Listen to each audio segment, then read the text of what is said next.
everyone, welcome to Trends Atelier. இன்னைக்கு நம்ம வீடியோல என்ன பார்க்க போறோம்னா நம்ம ஆல்ரெடி நான் thumbnailலயே போட்டுருப்பேன். சோ அத பார்த்து தான் வந்திருக்கீங்க. இந்த மாதிரி ஒரு பாக்ஸ் ஸ்டாண்ட்ல வந்து எப்படி நம்ம ஆரி வர்க்குக்கு கிளாத் வந்து ஃபிக்ஸ் பண்ணலாம் அப்படின்றத நம்ம இந்த வீடியோல பார்க்க போறோம். பட் நான் இன்னைக்கு வந்து இந்த வீடியோல நான் காட்ட போற கிளாத்தோட டைப் பாத்தீங்கன்னா ரொம்பவே வந்து டேமேஜ் ஆகக்கூடிய கிளாத் இது. ஸோ இதில் நம்ம எப்படி வந்து டேமேஜே வராமல் ஒரு ஃப்ரேமில் வந்து ஃபிக்ஸ் பண்ணி நம்ம போடலாம் அப்படின்றத பார்க்க போகிறோம். இப்போ நான் காட்டுறேன் பாருங்கள் இந்த கிளாத்தை. உங்களுக்கு வீடியோவில் தெரியுதான்னு தெரில, பட் எனக்கு நேரில் வந்து ரொம்பவே லேஸாக இருந்தது. நான் பயந்துக்கிட்டே தான் நான் இந்த ஆரி ஒர்க்கே பண்ணலாம் அப்படின்னு பயந்துக்கிட்டே தான் எடுத்தேன். கரெக்டாக பண்ணிட முடியுமா, டேமேஜ் இல்லாமல் போட்டுற முடியுமா அப்படின்ட்டு. ஏன் அப்படின்னா ஆல்ரெடி எனக்கு ஒரு எக்ஸ்பீரியன்ஸ் இருக்குது. அந்த டைமில் எனக்கு தெரில, ஸ்டார்டிங் ஸ்டேஜில் வந்து கிளாத்தோட டைப் எப்படி. ஏன்னா நான் டேரெக்டாக வந்து ஆரி கிளாஸ்லாம் போய் கற்றுக்கல, நான் ஆன்லைன்லேயே தான் ஆரி கற்றுக்கிட்டேன். ஸோ அதனால் எனக்கு கிளாத்தோட டைப் என்ன, அது எப்படி இருந்தால் டேமேஜ் வரும், எப்படி இருந்தால் டேமேஜ் வராது, எப்படி கிளாத்தில் ஃபிக்ஸ் பண்ணும், ஃப்ரேமில் ஃபிக்ஸ் பண்ணும் அப்படின்றதெல்லாம் எனக்கு தெரில. ஸ்டெப் பை ஸ்டெப்பாக நான் பழகிட்டு இருந்த டைம் அது. ஸோ அந்த டைமில் நான் ஒரு ப்ளவுஸ் நான் பண்ணும்போது ரொம்பவே டேமேஜ் ஆகிடுச்சு. இதில் என்ன ஒரு நல்ல விஷயம் அப்படின்னா, அந்த ப்ளவுஸ் வந்து என்னோடய தங்கச்சியோட ப்ளவுஸ் தான். ஸோ அதனால் நான் தப்பிச்சுக்கிட்டேன். ஸோ அதுலேருந்து எனக்கு ரொம்ப கான்ஷியஸாக இருக்கும். ஒரு ப்ளவுஸை வந்து நம்ம போட போகிறோம் அப்படின்னாலே அதை வந்து டேமேஜ் இல்லாமல் நம்ம ஃபஸ்ட்டு போடணும் அப்படின்றதான் எனக்கு மைண்டில் வரும் அதுலேருந்து. ஏன்னா அதுக்கு முன்னாடியும் நான் ஒரு ப்ளவுஸ் பிகினர் ஸ்டேஜ்ன்றனால நான் ஒரு 4-5 ப்ளவுஸ் மட்டும்தான் அப்போ முன்னாடி போட்டிருந்தேன். ஸோ எனக்கு அந்த டைமில் எனக்கு அதெல்லாமே எதுவுமே எனக்கு ஆகலை, டேமேஜ் ஆகலை. ஸோ அதனால் அதை பற்றி எனக்கு தெரில. ஸோ இப்படி ஆன உடனே எனக்கே ரொம்ப கஷ்டமாக போச்சு. ஆரி ஒர்க்லாம் போட்டு முடிச்சுட்டு ஃப்ரேம்லேருந்து கழட்டும் போது தான் எனக்கு தெரிஞ்சிச்சு. ஸோ அப்படி இருக்கும்போது என்னால் எதுவுமே பண்ண முடியல, அதை கரெக்ஷனும் பண்ண முடியல, டேமேஜும் சரி பண்ண முடியல. அதுக்கு நிறைய வீடியோஸ் பார்த்தேன், அதுலேருந்தும் என்னால் பண்ண முடியல. என்ன பண்ணேன்னா அதுக்கு பதிலாக அது கோல்டன் கலர் ப்ளவுஸுன்றனால கோல்டன் கலர்லேயே வேறு ஒரு ப்ளவுஸ் எடுத்து அதில் ஆரி ஒர்க் போட்டு கொடுத்துட்டேன். உங்களுக்கும் அந்த மாதிரியெல்லாம் எதுவும் ஆகக்கூடாதுன்னு நினச்சிங்கன்னா இந்த வீடியோ ஃபுல்லாக பாருங்கள். இதில் ஃபுல்லாகவே உங்களுக்கு நிறைய டிப்ஸு சொல்லியிருப்பேன், இது எப்படி டேமேஜ் வராமல் போடலான்னு. ஸோ ஃபர்ஸ்ட் பாருங்கள், இப்போ நான் காமிச்சில்லையா கிளிப்பு, அதை வச்சு தான் நம்ம இந்த கிளாத்தை வந்து இந்த ஃப்ரேமில் நம்ம ஃபிக்ஸ் பண்ண போகிறோம். ஓகே, இதை வந்து ஃபிக்ஸ் பண்ணுறதுக்கு முன்னாடி நம்ம என்ன பண்ணலாம் அப்படின்னா, அந்த பாக்ஸோட இதை வந்து நீங்கள் மாற்றி வச்சுக்கோங்க. அதாவது ஃப்ரண்ட்டு எப்படி போடுவோம் அப்படின்னா, கீழே வந்து ஒரு ட்ரையாங்கிள் ஷேப்பில் இருக்கும். அந்த எட்ஜு இந்த எட்ஜு வந்து உங்களை ஃபேஸ் பண்ணி இருக்கிற மாதிரி நீங்கள் வச்சுக்கோங்க. வச்சுட்டு இப்போ நான் என்ன போட போகிறேன் அப்படின்னா, பேக் நெக் டிசைன் தான் வந்து ஃபர்ஸ்ட் நான் போட போகிறேன். ஸோ அதை எப்படி நான் வந்து மேலே ஃபிக்ஸ் பண்ணுறேன் அப்படின்னு ஃபர்ஸ்ட் பார்க்கலாம். ஸோ கிளாத்தை வந்து என்ன பண்ணுறீங்க அப்படின்னா, இந்த ஃப்ரேம் மேலே ஃபுல்லாக விரித்து விட்டுருங்க. ஸோ விரித்து விட்டிங்க அப்படின்னா உங்களுக்கு நல்லா தெரியும் எந்த இடத்துல நம்ம கிளிப் பண்ணணும், எந்த இடம் வந்து உங்களுக்கு சென்டரில் வரணும் அப்படின்னு சொல்லிட்டு. இப்போ நான் போடுறேன் பாருங்கள். ஓகே, இந்த மாதிரி நான் போட்டுக்கிறேன். போட்டுட்டு நான் இப்போ பாருங்கள், என்னோடய மேலே அந்த நெக் வந்து கொஞ்சம் அந்த மேலே இருக்க ஃப்ரேம்லேருந்து உள்ளே வந்திருக்கு இல்லையா. ஸோ அதனால் நான் என்ன பண்ணுறேன்னா, மேலே என்னோடய கிளாத்தை வந்து அட்ஜஸ்ட் பண்ணி மேலே தள்ளி வச்சுக்கிறேன்.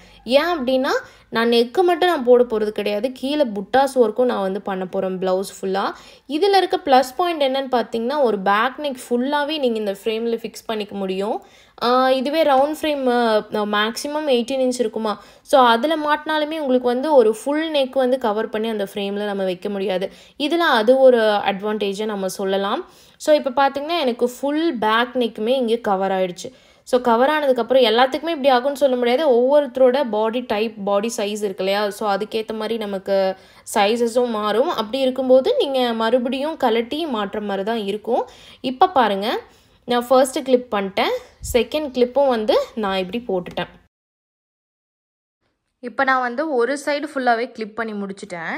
ஸோ கிளிப் பண்ணிவிட்டு நெக்ஸ்ட்டு வந்து இந்த சைடு, அதாவது கிளாத்தை இப்படி லைட்டாக, ஏன்னா இது வந்து ரொம்ப லேஸாக இருக்கு இல்லையா இந்த கிளாத்து.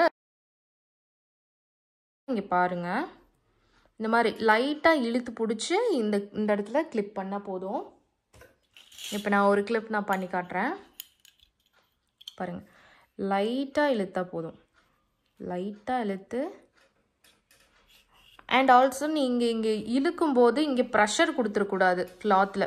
ஓகே, நான் இப்படி கீழே பிடிச்சி இந்த இடத்துல இழுக்கிறேன்னா இந்த கிளாத் இந்த இடத்துல வந்து ப்ரெஷர் உங்களுக்கு இந்த கையிலேருந்து கிளாத்துக்கு போயிடவே கூடாது. லைட்டாக இங்கே பாருங்கள், லைட்டாக இந்த மாதிரி இழுத்து விட்டால் போதும்.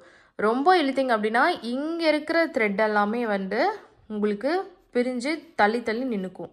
ஓகேவா? ஸோ அதனால் கிளாத் எப்பயுமே ஃப்ரேமில் ஃபிக்ஸ் பண்ணுறது வந்து ரொம்பவே இம்பார்ட்டண்ட்டான திங்கு. அண்ட் நீங்கள் வந்து டைட்டாகவும் ஃபிக்ஸ் பண்ணணும். ஓகே, நம்மளோட ஃப்ரேம் இந்த இடத்துல வந்து கிளாத் இந்த இடத்துல டைட்டாகவும் இருக்கணும். அண்ட் நம்ம மெட்டீரியலுக்குமே வந்து டேமேஜும் வரக்கூடாது. ஸோ அந்த மாதிரி பார்த்து இங்கே பாருங்கள், இழுக்கும்போது இப்படி இழுக்கிறோமா, இங்கே பாருங்கள் இங்கே டைட் வருது உங்களுக்கு தெரியும். ஸோ அப்படி வரும்போது நம்ம இந்த இடத்துலையும் வந்து டேமேஜ் ஆகாமல் லைட்டாக ப்ரெஷர் கொடுத்து இழுத்தா போதும். அப்புறம் இங்கேயுமே வந்து ரொம்ப டைட்டாக வந்து கிளிப்பை டைட் பண்ணி போட்டுறக்கூடாது. மெதுவாக இன்சர்ட் பண்ணும். பாருங்கள். ஓகே, அவ்வளோதான். ஓகேவா? ஸோ இதே மாதிரி நான் இந்த சைடு முடிச்சுட்டு நான் காட்டுறேன். ஓகே, இப்போ பாருங்கள், நம்ம 2 சைடுமே நம்ம வந்து முடிச்சிட்டோம். அதுக்கப்புறமா இந்த ஆப்போசிட் எப்பயுமே வந்து ஆப்போசிட் சைடு பண்ணும்போது நமக்கு கிளாத் ஃபிக்ஸ் பண்ணுறது கொஞ்சம் ஈஸியாக இருக்கும். ஏன் அப்படி சொல்கிறேன்னா, இப்போ நீங்கள் இந்த இடத்துல போட்டுட்டு கிளிப்பை ஃபிக்ஸ் பண்ணிவிட்டு மறுபடியும் அங்கே போடாமல் இங்கே வரீங்க அப்படின்னா கிளாத் வந்து நமக்கு ஒரு எப்படி சொல்கிறது, அலைண்டாக இருக்காது. அதாவது ஷேப்பு, அதோட கிளாத் வந்து இப்போது இங்கேருந்து இங்கே வருது அப்படின்னா ஸ்ட்ரெயிட் லைனில் நம்ம கிளாத்தை வந்து ஃபிக்ஸ் பண்ணணும். அண்ட் இங்கேருந்து இங்கே போகிறோன்னா ஸ்ட்ரெயிட் லைனில் கிளாத் ஃபிக்ஸ் ஆகணும். பட் நம்ம இப்படி போடும்போது கிளாத்தை வந்து இப்படி இழுத்துருவோம், இல்லைனா இங்கே இருக்கிற கிளாத் வந்து இப்படி போயிடும். ஸோ அதுக்காக தான் நம்ம என்ன பண்ணுறோம் அப்படின்னா எப்பயுமே ஆப்போசிட் சைடு வந்து கிளிப் பண்ணிக்கோங்க ஃபர்ஸ்ட்டு. ஓகே, 2 சைடும் பண்ணிட்டோம். அண்ட் இப்போ வந்து இந்த 2 சைடு நம்ம வந்து பண்ணலாம். ஸோ அதுக்கும் அதே மாதிரி தான் லைட்டாக இந்த மாதிரி இழுத்து பிடிச்சிட்டு எப்பயுமே இந்த இடத்துல ப்ரெஷர் கொடுக்காதீங்க. அதை தான் நான் சொல்கிறது. இந்த இடத்துலையும் ப்ரெஷர் இருக்கக்கூடாது. அண்டு கிளாத்தையுமே வந்து ரொம்ப பிடிச்சி டைட்டாக இழுக்கக்கூடாது. ஸோ பிகினர் ஸ்டேஜில் இருக்கீங்க அப்படின்னா ரொம்ப கவனமாக போடுங்க. அதுவும் வெளியில இருந்தெல்லாம் ப்ளவுஸ் நீங்கள் வாங்குறீங்க அப்படின்னா ரொம்பவே கவனமாக இருக்கணும். இப்போது இந்த இடத்துல பார்த்தீங்கன்னா நமக்கு இங்கே ஒரு கம்பி கொடுத்துருக்காங்க இல்லையா, அதனால் நம்ம இந்த இடத்துல வந்து போட முடியாது கிளிப்பு. இந்த கிளிப்பை வந்து இங்கே போட்டிங்கனாலும் கலண்டு தான் வரும். அதனால் இங்கேருந்து கொஞ்சம் தள்ளி போட்டுக்கலாம்.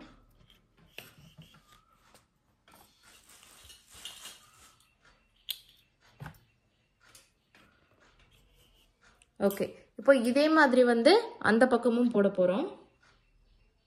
ஸோ 3 டைரக்ஷனுமே போட்டோம். இப்போ கடைசியாக இந்த இடத்துல தான் ஃபில் பண்ண போகிறோம். பாருங்கள், ஆல்ரெடி இங்கே பாருங்கள் எவ்வளோ ஸ்மூத்தாக பண்ணியுமே இங்கே பாருங்கள் த்ரெட்டெல்லாம் இழுத்துருச்சு.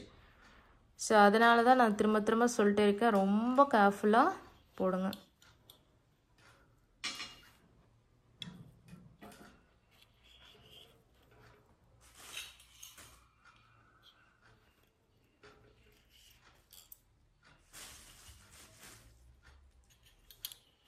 ஓகே,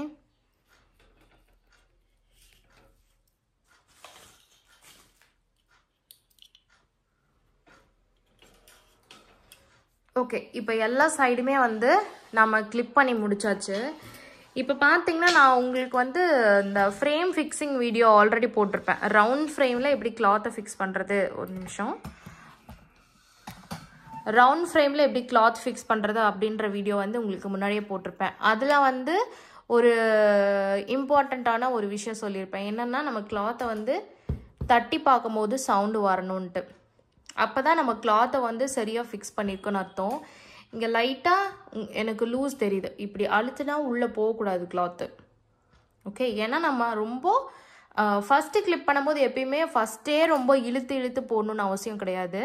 கொஞ்சம் ஃபஸ்ட்டு கிளிப் பண்ணிவிட்டு ஒரு ஃபுல்லாகவே இந்த ஸ்கொயர் ஷேப்புக்கு வந்து கிளிப் பண்ணி முடிச்சுட்டு அதுக்கப்புறமா லைட்டாக நம்ம டைட் பண்ணிக்கலாம். ஸோ இப்போ பாருங்கள், நான் என்ன பண்ண போகிறேன்னா, இப்போ எனக்கு கொஞ்சம் லூஸாக இருக்கா, ஸோ என்ன பண்ணுறேன், கிளிப்பை ரிமூவ் பண்ணிவிட்டு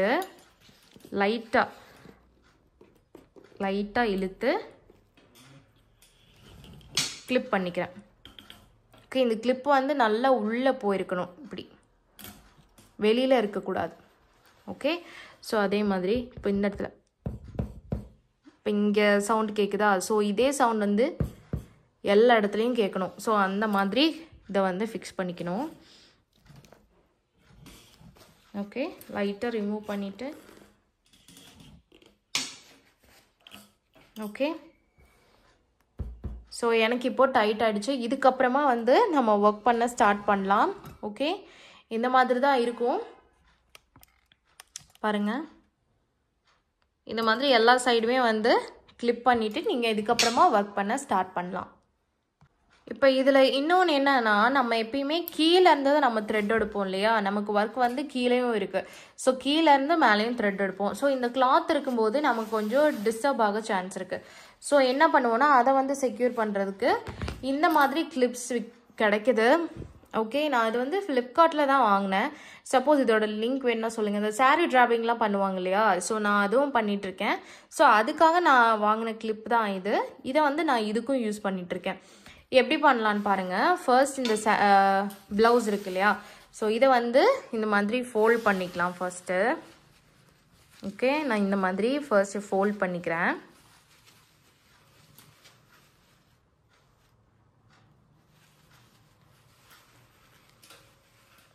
ஓகே, ஃபோல்ட் பண்ணிவிட்டு நான் இந்த இடத்துல ஃபர்ஸ்ட்டு ஒரு கிளிப் பண்ணிடுறேன். ஓகே, அதுக்கப்புறம் இந்த இடத்துல ஒரு கிளிப்பு.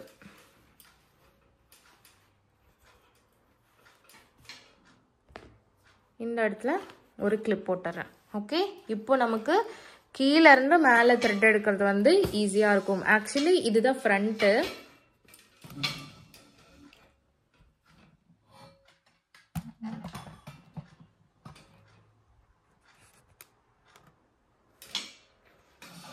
ஓகே, இப்போது ஃபுல்லாக ஃப்ரேம் ரெடி ஆகிடுச்சு பாருங்க. இப்படி தான் ஃபிட் பண்ணிக்கணும். இப்போ வந்து எனக்கு இங்கே பாருங்கள், இப்போ நான் ப்ரெஸ் பண்ணும்போது உள்ளே போகாது,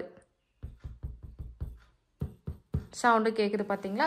ஸோ இதுதான் வந்து ஒரு பாக்ஸ் ஃப்ரேமில் வந்து கிளாத்தை ஃபிக்ஸ் பண்ணுறதுக்கான மெத்தட். அதுவுமே வந்து ரொம்ப இந்த மாதிரி லேஸான கிளாத்தெல்லாம் இருக்கு இல்லையா? அதை எல்லாமே ஃபிக்ஸ் பண்ணுறதுக்கு இந்த பாக்ஸ் மெத்தட் யூஸ் பண்ணிங்கன்னா உங்களுக்கு ரொம்பவே ஹெல்ப்ஃபுல்லாக இருக்கும். அந்த மாதிரி ப்ளவுஸ் எப்பயுமே வந்து வாங்கும்போது பார்த்து வாங்க. அண்ட் அதை வந்து நம்ம ஒர்க் பண்ணும்போது என்னது ப்ளேஸ் பண்ணும்போது ஃப்ரேமில் கிளாத்தை ஃபிக்ஸ் பண்ணும்போது கண்டிப்பாக ரொம்பவே கேர்ஃபுல்லாக பண்ணணும். அப்படின்னா தான் நம்ம வந்து டேமேஜஸ் எல்லாமே வந்து வராமல் பார்த்துக்க முடியும். ஓகே, ஸோ தேங்க்யூ ஃபார் வாட்சிங் திஸ் வீடியோ. இது வந்து யூஸ்ஃபுல்லாக இருக்குது அப்படின்னு நினச்சிங்கன்னா கண்டிப்பாக யார் யாருக்கெல்லாமே இது தேவைப்படும் நினைக்கிறீங்களோ அவங்களுக்கு எல்லாமே ஷேர் பண்ணுங்கள். எக்ஸாம்பிள் இப்போ அவங்களும் இப்போ தான் பிகினராக இருக்காங்க, ஆரி கற்றுட்ருக்காங்க, ஆன்லைன்லேயே ஆரி கற்றுக்குறாங்க. இந்த மாதிரி வீடியோஸ்லாம் பார்த்தா கொஞ்சம் ஹெல்ப்ஃபுல்லாக இருக்கும் அப்படின்னு நினைக்கிறவங்களுக்கு ஷேர் பண்ணுங்கள். அண்ட் இந்த வீடியோ உங்களுக்கு யூஸ்ஃபுல்லாக இருந்துச்சு அப்படின்னா கண்டிப்பாக ஒரு லைக் கொடுத்துருங்க. இதே மாதிரி யூஸ்ஃபுல்லான வீடியோஸ் எல்லாம் தொடர்ந்து பார்க்கணுன்னு நினச்சிங்கன்னா கண்டிப்பாக நம்ம சேனலை சப்ஸ்கிரைப் பண்ணி பெல் பட்டனை கிளிக் பண்ணி வச்சுக்கோங்க. அப்போ தான் நான் இதுக்கு மேலே போட போகிற வீடியோஸ் எல்லாமே உங்களுக்கு நோட்டிஃபை ஆகும். ஸோ தேங்க்யூ ஃபார் வாட்சிங்.